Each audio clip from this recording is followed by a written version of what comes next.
because I've had a lot of coochie and I continue to get a lot of coochie, is it's all to me the same. You know, like you might find one person because mentally they, you know, you're into them mentally. So because you're into them mentally, it makes it more mentally stimulating. But there's a lot of motherfuckers out there, man. They make you feel like, you know, you about to get the best of the best. And then once you get in there, it's like, that's it. Or you got some motherfuckers, they's lazy. They don't know how to do anything. When you're, you know, being intimate with them, they want you to do all the movement. They just want to sit there and lay there. But see, this is what I'm talking about when I say women want you to do everything and they just want to sit back and relax and chill out. And basically because they are the woman, it's expected that, okay, I'm the woman, I arrived to the party, you got to do everything, and I just sit back and enjoy the spoils. And if I can't tolerate you, if I don't want to deal with you at any given moment, I could get up and leave because my emotions are sporadic. My emotions are up and down. Oh, by the way, I had childhood trauma. By the way, I have problems with my siblings. They pour all that bullshit on you.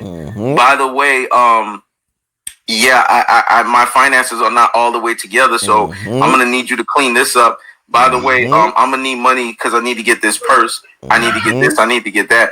Oh, by the way, I need you to be able to get me a vehicle so that I can go and drive to work. Oh no, by the way, I don't want to work right now. I just want to go to school. This is all the shit that you have to deal with. But then when you do all of these things and you're telling yourselves as a logical being, because that's the difference between men and women. Men are logical. Women operate off of their emotions. When a man's logic comes into play and he says, okay, I'm going to give her all these things. I'm going to do all these things for her. He's thinking in his mind, he got somebody of value, somebody that he's basically going to grow with and he's going to have a future with. So in his mind, it's a foregone conclusion. If I do these things for her, logically, she's going to be around and it's going to be better for us. But it doesn't pan out that way. Because she may wake up one day and say, well, I don't fucking like you. Preach. Or she may have gone out with her friends. And here's the thing, unequally yoked. She's in a relationship with someone, but she still has friends that are single. Cheech. And her friends don't like her situation. So her friends are like, they always throwing these little seeds. These women are slick, man. They throwing these seeds like, but you know, why don't you just go out? Why you always hanging out with him? Why you always got to be around him? Why you can't just come out with us? You know, they start that whole guilt trip shit. And I call it gaslighting because they want you to come out. And then once you come out, that's when they start pouring out their stories. Men ain't shit. You know, men is this, men ain't that. You start listening to that after so long, what do you think is going to end up happening? We're a product of our own environment. You're going to start believing that shit. No matter how strong of an individual you are, you take in the vibrations of the people and the energies and the spirits that are around you. And if the energies and the spirits of people are negative, you're going to take that in.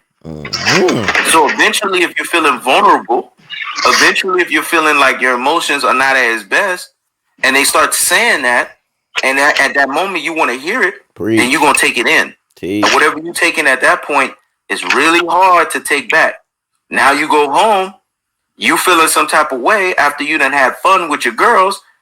He probably said something in that moment, not realizing he said something that pissed you off, and then boom.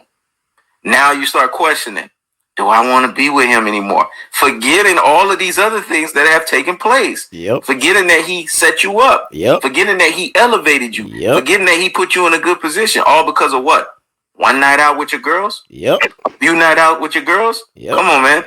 This is the type of shit that we're dealing with in today's society. And this is why you got the divorce rate. This is why you got, you know, separation rates. This is why you have these things that are all-time high. We're talking about in the 80-something percentile. It's ridiculous.